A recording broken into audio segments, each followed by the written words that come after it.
Ça fait 63 jours qu'il n'y a pas une seule goutte d'eau et de nourriture qui est rentrée à Gaza. Donc après les bombardements, les assassinats ciblés et tous les meurtres de l'État d'Israël depuis 2 ans, concrètement, cet État colonial est en train d'organiser une famine sur l'enclave palestinienne à Gaza.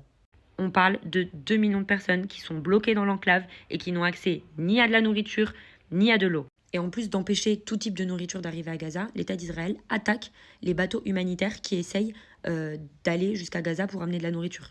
Puisqu'en fait, il y a 3 jours, près de Malte, il y a un navire humanitaire d'une ONG qui voulait apporter de la bouffe à Gaza qui a été ciblé par l'État d'Israël. Et ici, dans les médias, personne n'en parle. On parle ça fait 63 jours qu'il y a un blocus qui est organisé et qu'il y a 2 millions de personnes qui sont concrètement en train de vivre une famine.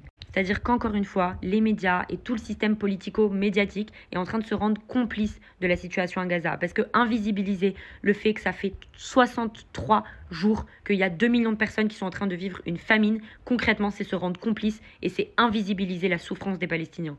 Et le pire, c'est que dans ce contexte-là, il y a des responsables politiques du Parti socialiste, mais aussi de la Macronie, qui sont venus condamner le fait que dans le 1er mai, dans les cortèges, il y avait des drapeaux de la Palestine.